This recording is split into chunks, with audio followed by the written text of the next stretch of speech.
Hello grade 12 learners. Welcome to this video on the steps in conducting research. So I decided to record series of videos for our practical research 2 class so that you will be able to come up with a better understanding of our lessons. And this is part of me giving you chance to redo your activities for week 1 and week 2 because it seems that many of you were not able to come up with the correct answers, maybe because there is a gap in your understanding. And some of you or many of you did not follow instructions. So please, whatever is written in your weekly home learning plan or the WHLP, please follow all of them because I will only be giving you chance for week 1 and week 2. But for week 3 onwards, if you don't follow instructions, then whatever you pass to me or whatever you submit is what it is. So please, again, I am giving you chance to redo some activities in week 1 and week 2, but please follow instructions carefully because for week 3 onwards, whatever you submit to me will be the basis of your scores. So for today, we're going to discuss about the steps in conducting research. So yesterday, I already told you to think of possible problems that you want to solve through research or possible questions that you want to answer through research. So after that, when you're done thinking, you can now proceed now to the other steps in conducting research.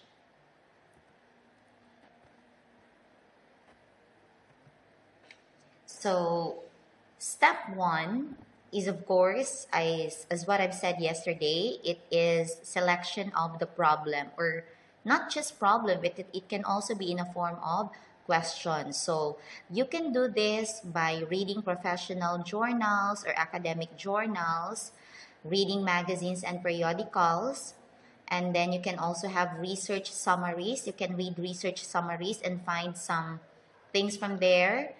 And then you can just simply observe everyday situations, or you can collect information from archived data. So supposedly for professional journals, magazines, and research summaries, supposedly you can visit libraries, but then since we are in this time of pandemic, you cannot do that. So it's better for you to just surf the internet. Simply go to Google Scholar, that is scholar.google.com, and you can also check other free websites which are found or posted in our FB group and group chat. So please start exploring now so that you will have more ideas on good topics for your research. So the second, if you have already the topic, then you can now proceed to the formulation of the problem. That is in a form of a statement of the problem or research questions. Actually, they are just the same, but then I will discuss thoroughly about this by the time we come to the making or the formulation of your problem. The third one is the survey of literature. You are familiar with the review of related literature. So this is the time that you do it for step 3. How do you do this? You need to read vast articles. Vast means a lot of articles. Other researches, magazines, periodicals, and journals related to your study. And where would you get this? You can still simply surf the internet. Go to Google Scholar and other free websites. Again, the one posted in our FB group and GC. Next is development of a working hypothesis. So once you have the problem or the topic and you read a lot about it, you can then have an idea in mind on, when we say hypothesis, it's an educated guess. You already have an educated guess. You can now guess rather the possible result of the study.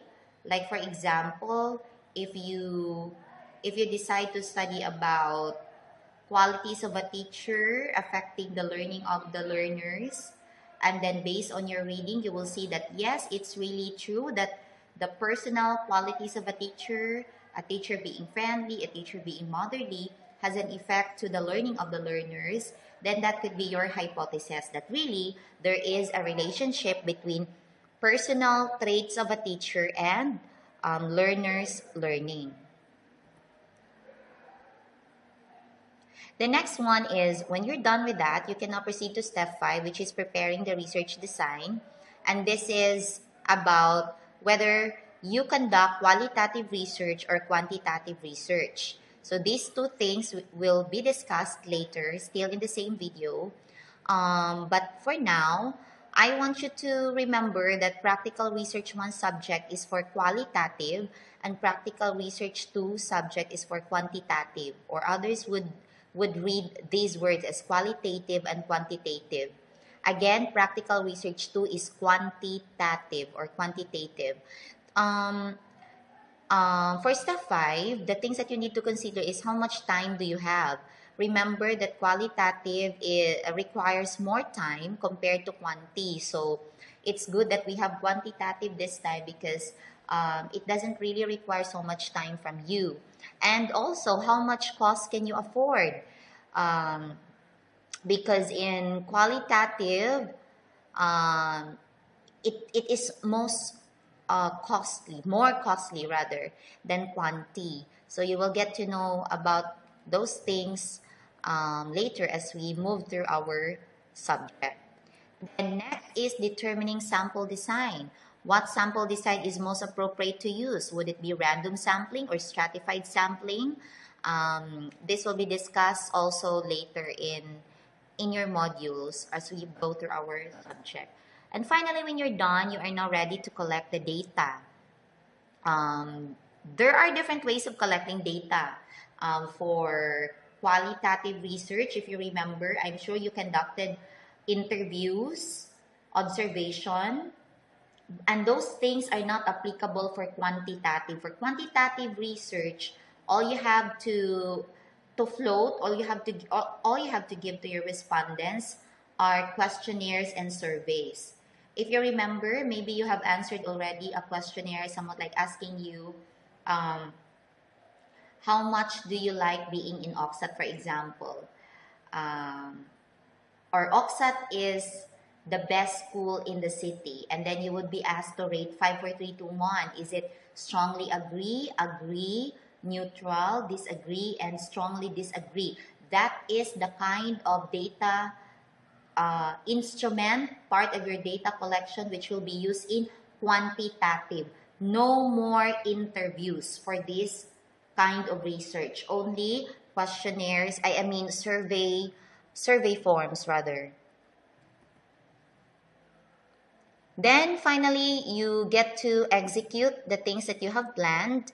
And in executing, you need to follow timeline. So if you say that you need to finish data collection within 2 weeks, you really have to follow that, because research class is not about you being the best researcher, but it is about you being the best in your time management, because research really requires so much time from you. For step 9, analysis of data, for qualitative research, you do or apply thematic analysis. But for practical research 2, which is on quantitative research, it is about statistical analysis. I believe that you're already done with your subject statistics and probability. Your knowledge gained from that subject will be really useful for practical research 2. Step 10, it is now time with your data being on hand, and then with you finally doing the analysis of your data. You are now ready for testing your hypothesis, whether the guess that you had in mind as you begin your research is right or wrong. Like for example, like the one I mentioned a while back, your hypothesis based on your related literature is that qualities of a teacher really impacts the learning of the students. Now, this is the time to see whether your hypothesis is right or wrong. For step 11, generalizations and interpretations. That is the part of your study where you present your results and your conclusions as well. And for step 12, you are now ready for the preparation of your report. Then this is the final step wherein you will pass to me your final output, printed and completed research paper. So let us now proceed to the second part of this video, which is comparing qualitative versus quantitative studies. Our focus really again on practical research too is quantitative research, but it is best, for me, it is best for you to learn about quantitative if we compare this to qualitative. So what's really the difference? Basically, they are the same in terms of their purpose. However, they differ from the steps and the procedures, specifically for steps um, 5, yeah, the steps 5 down to the last step.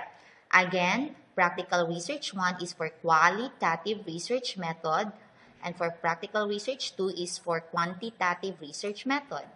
So, they differ, as mentioned, from steps 5 down to the last. Okay. Steps in conducting research. In preparing the research design, for qualitative research, you will be dealing with, or you will be choosing among grounded theory, narrative research, observation, text, analysis, interviews and focus group discussions, talk and visual data, or conceptualization of visual data. I know for sure that you had this when you were in when you were in the first semester with your previous teacher for PR1. So you know all this. But for quantitative, in our subject, you will be dealing with the different designs such as descriptive, correlational, true experimental, and this is quasi-experimental. I will discuss all of this in a separate video because I have seen that in your week 1 activity, many of you were not able to get good scores for this topic on descriptive, correlational, true experimental, and quasi-experimental. That will be discussed in my next video. Next is in determining sample design in qualitative research, 3 respondents per interview will do. And if you do case study, that is also another qualitative study, 1 participant for a case study will do. But in quantitative study, for practical research too, you need large sample. That is why maybe you have experience being asked to answer a survey as a class. Instruments were distributed to you or to the entire class, because that is a quantitative study, because quantitative needs large sample. Then we go to step 7. In collection of data, for qualitative, you do observation, interview, document review, audiovisual data, and materials, because the kind of data that you collect for qualitative study is more on words. That's why you do interview, that basically deals with words. But for in quantitative, you are dealing with numbers as your data. So you do survey, experimentation. This is the kind of thing that you're going to do in the collection of data. Then for the execution, for qualitative research, the researcher himself does the data collection. He himself does the observation, does the interview. But for in quantitative, since we require large number of samples, you can just ask somebody to be your research assistant. However, since you will be working in a group, of course, you may do the data collection or the execution of data collection per member. So you can just ask all of you to do the data collection. But if you're doing the research alone, then research assistant is required. Analysis of data for qualitative study, you make use of thematic data analysis. But for quantitative is statistical data analysis. Things that you learn from your subject, statistics and probability. So you will be dealing with mean, median, mode, the average, standard deviation. I know all those things are not really new to you. And I skipped step 10 and 11 because they don't really differ in those things. But on step 12, preparation of report, of course, they really differ on how the things are presented. If you can see here, so this is how reports or the final paper for qualitative research looks like, as you can see here. So it's really more on words. The need for health information is not novel, but respondents with access to the internet talk about it having distinctive and appealing characteristics. These included privacy and 24-hour availability, and so many people. So these are direct words coming from the respondents. So this qualitative study is really more on words. However, for quantitative, this is what your report will look like. It's more on numbers, or there are numbers and interpretations of these numbers is required. So this is quantitative, and this is the kind of paper that you're going to submit to me at the end of this subject. So that's it, grade 12 learners. I hope you learned something today. And for this video, you don't have an activity to do, but rather I want you to continue with the game or the activity that I sent to your, the activity that I mentioned yesterday. Please ask your team leaders about it, and I believe that the team leaders have been doing their best to really get ideas from you. And remember that that activity is recorded. So if you don't pass anything to your team leader, of course, you will have no score. Remember, this is your second chance to compensate the low scores that you had for week 1. Thank you so much, and I'll see you once again for our next video.